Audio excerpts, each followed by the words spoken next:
الجبال وسيرت الجبال فكانت سرابا صدق الله العظيم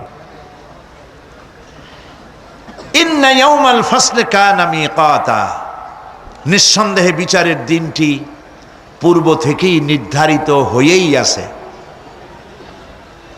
ইয়াউমা ইউনফাখু ফিস-সূরি ফাতা'তুনা আফওয়াজা, যেদিন সিংহায় ফুঁক দেওয়া হবে তখন তোমরা দলে দলে বেরিয়ে আসবে। ওয়া ফুতিহাতিস সামাউ ফাকানাত আবওয়াবা, আর আকাশ সমূহ খুলে দেওয়া হবে তখন তা শুধু দরজা আর দরজা হয়ে যাবে। ওয়া সুয়্যিরাতিল জিবালু ফাকানাত সারাবা, আর পাহাড় সমূহকে চালিয়ে দেওয়া হবে ফলে তা মরীচিকায় পরিণত হয়ে যাবে। তেলাওয়াতকৃত আয়াতের এই হচ্ছে তরজমা। সূরা নাবা হচ্ছে নবী করিম সাল্লাল্লাহু আলাইহি ওয়াসাল্লাম বলেছেন, কেউ যদি দুনিয়ায় বেঁচে থাকা অবস্থায় পরকালীন দৃশ্য চোখে দেখতে চায় সেজন্য সূরা আন-নাবা, সূরা আল-মুরসালাত, সূরা আন-নাজিআত, সূরা আল-ইনফিতার,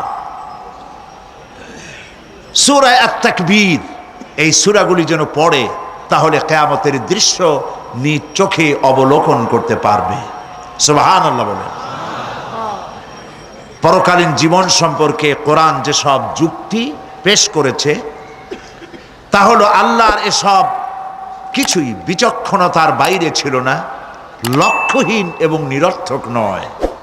আল্লাহ পাক বলছেন, আফাহাসিবতুম আন্নামা খালাকনাকুম আবাসা ওয়া আন্নাকুম ইলাইনা লা তুরজাউন,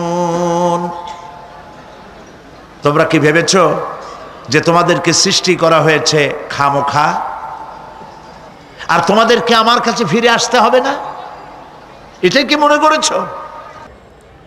আল্লাহ রাব্বুল আলামিন কোরআনে কারীমের অন্যত্র বলেন, আয়াহসাবুল ইনসানু আইয়ুতরাকা সুদা, মানুষ কি ভেবেছে যে তাদেরকে নিরর্থক আমি সৃষ্টি করেছি?